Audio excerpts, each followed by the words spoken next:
bienvenue. Aujourd'hui, on plonge dans un sujet assez fascinant, l'intelligence artificielle, qui ne fait plus qu'utiliser les puces, mais qui commence carrément à les dessiner. Oui, c'est une vraie bascule. On va s'appuyer sur des vidéos, des notes, un article de recherche pour essayer de comprendre ce qui se trame. Tout à fait.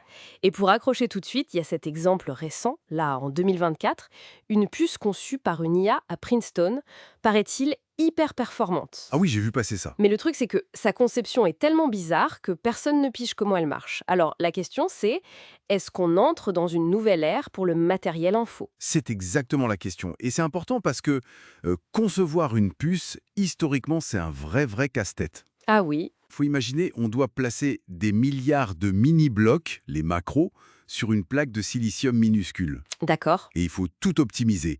La densité, la longueur des fils pour que ça aille vite, éviter les bouchons électriques. C'est ce qu'on appelle un problème NP difficile.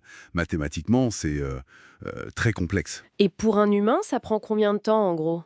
Pour un ingénieur, même super bon, ça peut être des semaines de boulot. Très méticuleux. D'accord. Et alors, comment l'IA est arrivée là-dedans? On a pas mal entendu parler de DeepMind, de Google, vers 2021, c'est ça? Exactement. C'était un peu le point de départ médiatique. Ils ont utilisé l'apprentissage par renforcement. C'est-à-dire? En gros, c'est une IA qui apprend par essai-erreur. Elle est récompensée quand elle prend une bonne décision. Un peu comme un joueur qui apprend. Ok. Ils l'ont entraîné à placer ces fameuses macros sur la puce. Le résultat a été assez bluffant. Ah ouais. L'IA faisait aussi bien, et parfois même mieux, que les experts humains, mais en quelques heures seulement. Quelques heures contre des semaines. Voilà. Google a d'ailleurs dit l'avoir utilisé pour ses propres puces TPU V4, celles pour l'IA justement. Incroyable. Mais au début, ça a un peu coincé, non? Il y a eu du scepticisme. Oui, oui, tout à fait. Certains chercheurs disaient avoir du mal à reproduire les résultats. Il y a eu quelques échanges un peu vifs dans les publications scientifiques. Et ça s'est tassé. Ça a évolué, disons. En 2024, DeepMind a donné un nom à sa méthode, AlphaChip, et surtout, ils ont mis le code en open source. Ah, ça c'est intéressant. Et pour simplifier comment ça marche, l'IA explore de façon intelligente l'énorme arbre des possibilités de placement.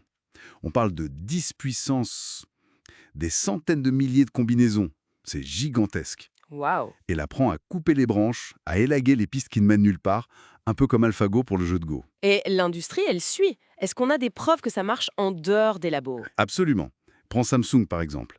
Ils ont dit avoir eu des gains de performance clairs en utilisant un outil du commerce, DSAI de Synopsys, qui est basé sur des idées similaires. D'accord, donc ça valide un peu le truc. Exactement, ça montre que ça sort de la recherche pure. Revenons à cette puce de Princeton. Performante, mais incompréhensible.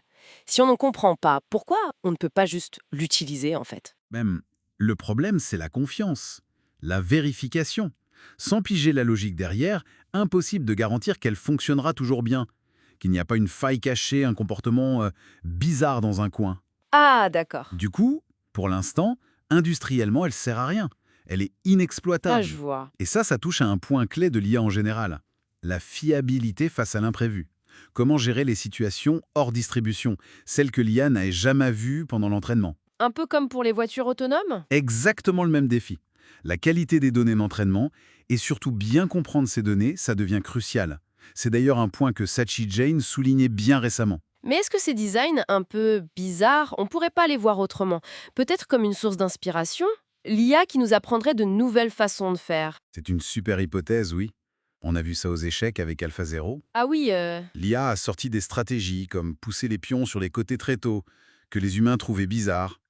Et puis avec le temps, on a compris que c'était fort. d'accord. Alors peut-être que ces puces IA contiennent des principes de conception nouveaux qu'on n'avait pas imaginés. L'IA nous pousserait à déchiffrer ces trouvailles, et ça ferait avancer notre propre savoir. C'est d'autant plus important que la fameuse loi de Moore, le fait de graver toujours plus petit, elle commence à sérieusement ralentir, non? On arrive aux limites physiques. Tout à fait.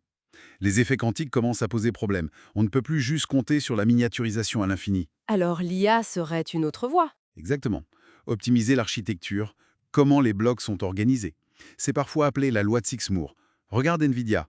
Leurs gains de perf viennent beaucoup de l'optimisation de l'architecture, bien plus que de la simple gravure plus fine. Et pour les ingénieurs qui conçoivent les puces, ça change quoi? Leur boulot va disparaître. Non, il évolue.